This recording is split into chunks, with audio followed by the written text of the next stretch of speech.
এই ভিডিওতে আমরা ইউটিউব চ্যানেলের কয়েকটা গুরুত্বপূর্ণ জিনিস সম্পর্কে জানব।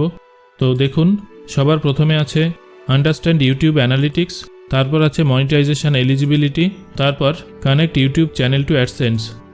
এই অ্যানালিটিক্স বোঝাটা খুবই গুরুত্বপূর্ণ একটা বিষয়। এটার মাধ্যমে আমরা বুঝতে পারবো আমাদের চ্যানেল সঠিক দিকে এগোচ্ছে নাকি একই জায়গায় দাঁড়িয়ে আছে। তাহলে চলুন আর সময় নষ্ট না করে আমরা আমাদের চ্যানেলটা দেখে নিই। দেখুন, এটা আমাদের চ্যানেল এবিসিডি ফ্যাক্টস। যেহেতু এই চ্যানেলে এখনও কোনো কন্টেন্ট নেই বা কোনো ভিউয়ার এখনও পর্যন্ত আসেনি, সেজন্য দেখুন এই জায়গাগুলো সবই ফাঁকা। অর্থাৎ ইউটিউবের কাছে আমাদের চ্যানেল সম্পর্কে এখনও কোনো ডেটা নেই, তাই এই চ্যানেল থেকে আপনাদের বিষয়টাকে বোঝাতে পারবো না। তাই আপনাদের বোঝানোর সুবিধার্থে অন্য একটা চ্যানেল আপনাদের দেখাবো। আমরা সরাসরি চলে আসি অ্যানালিটিক্সে। এখানে প্রথম যে অপশানটা আছে সেটা হচ্ছে ওভারভিউ। এখানে আসার পর প্রথমে আপনারা কত দিনের ডেটা দেখতে চান সেটা সিলেক্ট করবেন। এখানে দেখবেন ডিফল্টভাবে 28 দিনের ডেটা সেট করা থাকে। তো 28 দিনে আমাদের ভিউ হয়েছে 1100। তারপর এই নিচে আপনারা মাউস ধরলে দেখতে পাবেন যে প্রতিদিন কতটা করে ভিউ হয়েছে। 40, 43, 28, 34, 32 এগুলো হচ্ছে প্রতিদিনের ভিউ। এর পাশে আছে ওয়াচ টাইম, অর্থাৎ প্রতিদিন কত ঘন্টা করে আমাদের ভিউ হয়েছে। এখানে দেখুন 0.4, তারপর 0.4, 0.7, 0.5 এত ঘন্টা করে আমাদের প্রতিদিন ওয়াচ হয়েছে ভিডিওগুলো। এরপরে আছে সাবস্ক্রাইবার। দেখুন লাস্ট 28 দিনে 416টা সাবস্ক্রাইবার আমাদের বেড়েছে। নিচে আপনারা প্রতিদিনের হিসেবটা পেয়ে যাবেন। এখানে দেখুন 16, 18 এগুলো হচ্ছে প্রতিদিন বেড়েছে। এরপর এখানটায় দেখুন, এখানে দেখানো হচ্ছে রিয়েল টাইম ভিউ, অর্থাৎ শেষ 48 ঘন্টায় কতটা ভিউ হয়েছে। তো শেষ 48 ঘন্টায় এই চ্যানেলে ভিউ হয়েছে 55টা, এবং এখানে মাউস ধরলে আপনারা প্রতি ঘন্টায় কত করে ভিউ হয়েছে সেই সংখ্যাটা আপনারা দেখতে পাবেন। এরপর আমরা চলে আসব রিচ এই অংশে।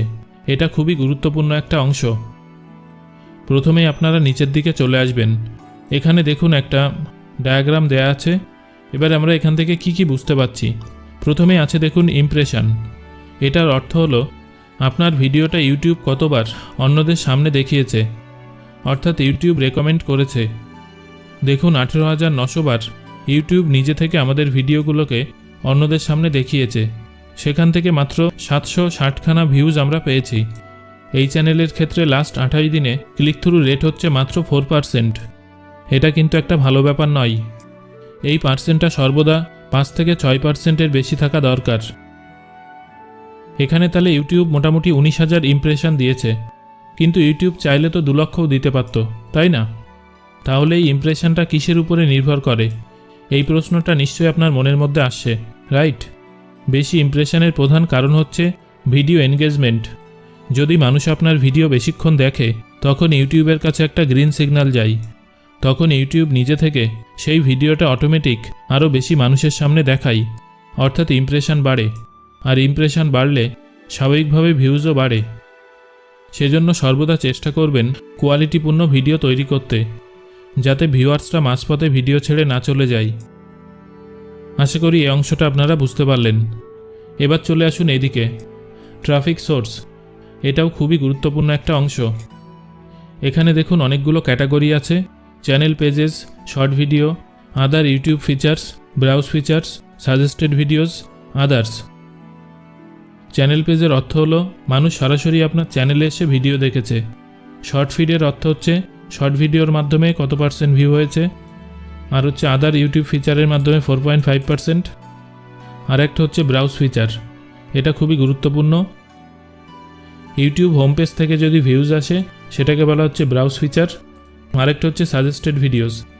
এটার অর্থ হলো ধরুন কোনো একজন ভিউয়ার্স অন্য একজনের ভিডিও দেখছে এবং সেই ভিডিওটার পাশে বা নিচে যদি আপনার ভিডিও শো করে এবং সেখান থেকে ভিউ আসে, সেটাকে সাজেস্টেড ভিডিওস ধরা হয়।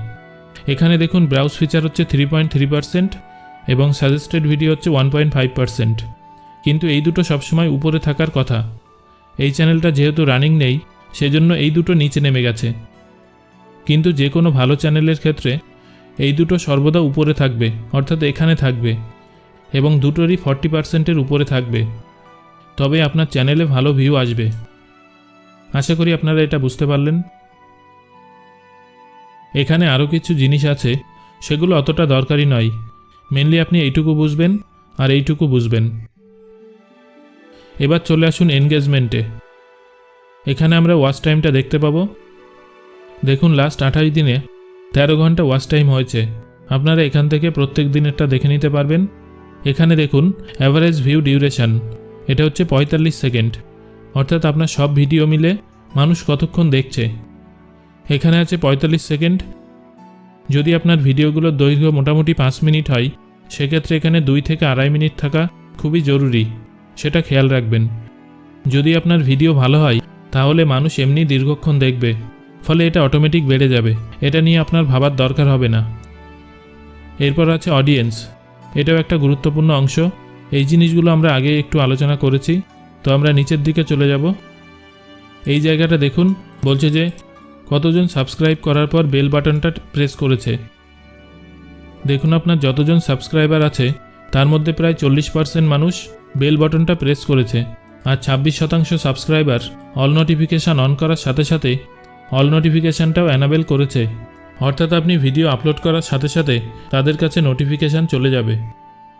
ওয়াচ টাইম ফ্রম সাবস্ক্রাইবার্স, অর্থাৎ আপনার ভিডিওগুলো কারা দেখছে, আপনার সাবস্ক্রাইবাররা নাকি নন সাবস্ক্রাইবাররা। তো প্রথমটা দেখুন, প্রায় 90% মানুষ আপনার চ্যানেলের সাবস্ক্রাইবার নয় যারা আপনার ভিডিওগুলো দেখছে, আর মাত্র 10% ভিউয়ার আপনার সাবস্ক্রাইবার। তো এটাকে আপনাকে বাড়াতে হবে, সেই জন্য প্রতিটা ভিডিও শেষে চ্যানেলটা সাবস্ক্রাইব করার কথা মনে করে দেবেন। এরপর আছে দেখুন এজ অ্যান্ড জেন্ডার। দেখুন এই চ্যানেলের 55% সাবস্ক্রাইবার ফিমেল এবং 45% হচ্ছে মেল সাবস্ক্রাইবার। এবার দেখুন ওই সাবস্ক্রাইবারদের বয়স কেমন। দেখুন 35 থেকে 44 বছর বয়সী হলেন 55% এবং 55 থেকে 64 বছর বয়সী হলেন 45%। তাহলে এখান থেকে আপনি আপনার সাবস্ক্রাইবারদের বয়সটাও জানতে পাচ্ছেন।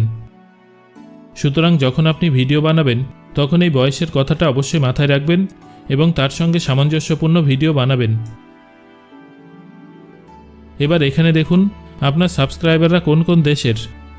দেখুন এই চ্যানেলের 38% সাবস্ক্রাইবার বাংলাদেশের এবং ভারত থেকে সাবস্ক্রাইবার হলো 31%। সো এই হলো ইউটিউব অ্যানালিটিক্সের ওভারঅল একটা ধারণা। আশা করি আপনারা অনেক কিছু বুঝতে পারলেন। এখানে আপনাদের আরেকটা জিনিস দেখাবো, সেটা হচ্ছে কপিরাইট। এই জিনিসটা হচ্ছে যদি আপনার চ্যানেলের ভিডিও অন্য কেউ ডাউনলোড করে তার চ্যানেলে আপলোড করে, তাহলে আপনি এখান থেকে জানতে পারবেন। এখানে একটা নোটিফিকেশান চলে আসবে সেই ভিডিওটার।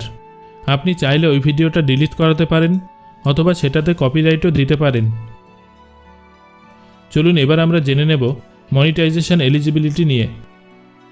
তার জন্য আমরা নিজেদের চ্যানেলটা ওপেন করব, সেটা হচ্ছে এবিসিডি ফ্যাক্টস।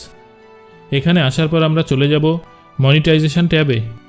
এখানে আসার পর দেখুন বর্তমানে চ্যানেল মনিটাইজ করার জন্য 1000 সাবস্ক্রাইবার এবং 4000 ঘন্টা ওয়াচ টাইম দরকার 12 মাসের মধ্যে। এই দুটো শর্ত পূরণ হলে আপনি মনিটাইজেশনের জন্য অ্যাপ্লাই করতে পারবেন।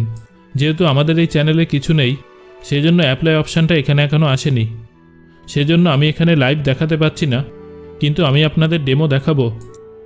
চলুন এবার দেখে নেওয়া যাক how to connect YouTube channel with AdSense. তাহলে প্রথমে আপনি মনিটাইজেশনে যাবেন। এখানে আসার পর আপনি দেখতে পাবেন যে আপনার ক্রাইটেরিয়া দুটো পূরণ হয়েছে কিনা। তাহলে আপনারা দেখতে পাচ্ছেন যে এখানে 2000 সাবস্ক্রাইবার এবং 5200 ঘন্টা ওয়াচ টাইম পূরণ হয়ে গেছে, অর্থাৎ আমরা এখন এলিজেবল চ্যানেলটা মনিটাইজ করার জন্য। তাই আমরা অ্যাপ্লাই নাওতে ক্লিক করব। করার পর আমাদের সামনে এরকম একটা পেজ খুলে যাবে। এখানে ভালো করে দেখুন 3টে স্টেপ রয়েছে, 1 নম্বর, 2 নম্বর এবং 3 নম্বর, রাইট? তো প্রথমে স্টার্ট ক্লিক করার পর পার্টনার প্রোগ্রাম টার্মসগুলোকে অ্যাকসেপ্ট করলেই দেখবেন এই প্রথম পর্যায়টা শেষ হয়ে যাবে। তারপর আসবে দ্বিতীয় অপশানটা। তখন এই স্টার্টে ক্লিক করলে আমাদের পেজটা অ্যাডসেন্স অ্যাকাউন্টে রিডাইরেক্ট হবে। এটা হলো অ্যাডসেন্সের ইন্টারফেস। অ্যাডসেন্সের সাথে চ্যানেল কানেক্ট হওয়ার পরে আমরা যেটা দেখতে পাবো, দেখবেন এখানে প্রথম পর্যায়টা আমাদের ডান হয়ে গেছে, দ্বিতীয় স্টেপটাও দেখবেন হয়ে গেছে। এবার দেখাচ্ছে ইন প্রগ্রেস, অর্থাৎ আপনার চ্যানেলটা এখন ইউটিউব টিমের কাছে গেছে ম্যানুয়ালি রিভিউ করার জন্য। তারা আপনার চ্যানেলটা মন দিয়ে দেখবে কোনো রকম সমস্যা আছে কিনা, কোনো ডুপ্লিকেট কন্টেন্ট আছে কিনা, কোনো কপিরাইট আছে কিনা। যদি দেখে সব ঠিকঠাক আছে তাহলে 2 থেকে 3 দিনের মধ্যে আপনার চ্যানেলটা মনিটাইজড হয়ে যাবে এবং তারপর থেকে আপনার ইনকাম শুরু হয়ে যাবে। আশা করি এই বিষয়গুলো আপনারা খুব ভালোভাবে বুঝলেন। এই মডিউলটা আমরা এখানেই শেষ করছি। ধন্যবাদ।